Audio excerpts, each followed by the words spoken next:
Chaque personne a sa perception du succès, sa propre compréhension du succès. Il y en a qui voient le succès dans la fortune, d'autres dans les relations amoureuses, d'autres dans la fonction ou la profession souhaitée, d'autres dans le pouvoir, d'autres dans le statut social, d'autres dans les diplômes et les certifications, d'autres dans le fait de s'établir dans le pays de leurs rêves.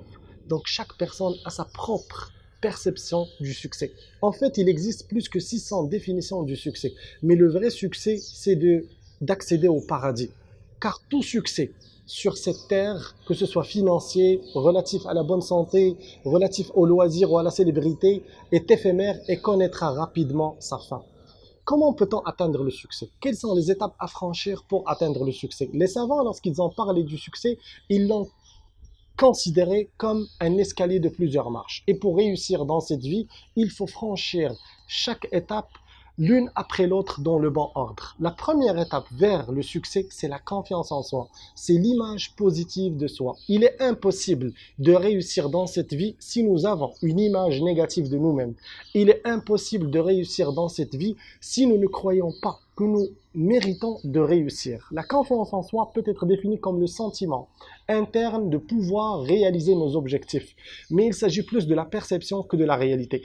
La confiance en soi n'est pas acquise une bonne fois pour toutes. Elle doit se ressourcer, se renforcer et se confirmer chaque jour. Pour bien saisir le concept de la confiance en soi, il faut au préalable comprendre le manque de confiance. Le manque de confiance est un blocage qui empêche la personne d'agir à cause des sentiments dévalorisants et négatifs qui dominent le dialogue interne. Selon les statistiques, 3 sur 4 de la population souffrent du manque de confiance. Quelles sont donc les causes de ce manque de confiance? La première cause, c'est l'éducation. Plusieurs personnes ont été élevées dans un milieu qui n'a pas su mettre les bonnes assises de la confiance en soi. Certains parents ont contribué au manque de confiance de leurs enfants en leur transmettant leurs doutes et leurs craintes. Il y a des parents qui sont trop exigeants avec leurs enfants. Lorsqu'il lui dit « sois parfait ». Il y a des parents qui font des reproches réguliers à leurs enfants. « Tu es maladroit, tu es nul ». Il y a des parents qui protègent trop leurs enfants. Il y a des parents qui accordent plus d'importance et trop d'importance aux regards et aux paroles des autres. Il y a aussi des parents qui inculquent à leurs enfants l'importance de plaire aux autres. Il y a aussi des parents qui comparent entre leurs enfants ou avec d'autres. Il lui dit, ton frère est meilleur que toi, ton ami est meilleur que toi. Le manque de confiance peut être aussi le résultat de mauvaises expériences de vie durant l'enfance ou l'adolescence. Des enfants ou des adolescents qui ont été victimes de maltraitance, d'abandon, de harcèlement psychique ou physique peuvent souffrir du manque de confiance. Troisième cause, c'est le dialogue interne qui nous programme et détermine l'image que nous avons de nous-mêmes. Ce que nous pensons de nous-mêmes à l'intérieur se reflète à l'extérieur. Si des phrases comme « je suis pas capable »,« je suis nul »,« j'y arriverai jamais »,« les autres sont meilleurs que moi » reviennent d'une manière récurrente dans notre dialogue interne, c'est le manque de confiance qui s'installe, qui prédomine et qui nous empêche d'entamer des actions. Quatrièmement, la confiance en soi découle de la confiance qu'on a placée en notre Seigneur.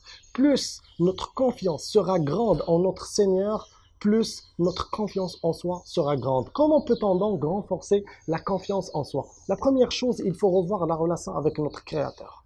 Plus notre relation avec notre Créateur est parfaite, plus notre confiance en soi sera grande. La deuxième chose, il faut positiver notre dialogue interne et se libérer des pensées négatives. La troisième chose, recherchez vos points forts pour les consolider, les indices de perfection pour les développer, les points faibles et les lacunes pour les redresser. Quatrième façon pour augmenter la confiance en soi, fixez-vous des objectifs. Les objectifs donnent un charme, donnent un goût, donnent un sens à la vie. Si tu as un objectif dans cette vie, ta confiance en soi va augmenter. Cinquièmement, plus votre pensée sera positive, plus votre confiance en soi sera grande. Sixièmement, ne donne pas une grande valeur au regard et aux paroles des autres. Cinquièmement, soignez votre aspect extérieur. Plusieurs expériences scientifiques ont prouvé que l'aspect extérieur influence l'image de soi. Donc, prenez une pause avec vous et réfléchissez à tout ce qu'on a dit, parce que la confiance en soi, c'est la première étape vers le succès. Aimez cette vidéo, partagez-la, abonnez-vous à notre chaîne YouTube. Merci.